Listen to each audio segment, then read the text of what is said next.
They both want to completely annihilate a neighboring democracy, completely annihilate it. Meanwhile, Putin denies Ukraine has or ever had real statehood. He claims the Soviet Union created Ukraine. American values are what make us a partner that other nations want to work with. To put all that at risk, if we walk away from Ukraine, if we turn our backs on Israel, it's just not worth it. That's why tomorrow I'm going to send to Congress an urgent budget request to fund America's national security needs, to support our critical partners, including Israel and Ukraine, is a smart investment that's going to pay dividends for American security for generations.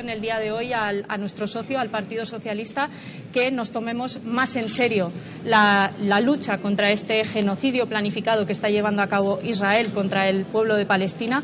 Para ello, creo que deberíamos suspender urgentemente las relaciones diplomáticas con el Estado de Israel, como España, y que además deberíamos impulsar el debate a nivel europeo para aplicar sanciones económicas ejemplares contra los responsables políticos de este genocidio. Creo que eso ya se hizo en el caso de Rusia y creo que estamos tardando para aplicarlo también en el caso de Israel contra Netanyahu, también contra su ministro de Defensa y contra el resto de responsables políticos que están decidiendo este castigo colectivo contra los palestinos y las palestinas, que, insisto, incluye bombardeos masivos sobre población civil, cortes de agua, cortes de luz, en lo que es una clara vulneración del derecho humanitario internacional.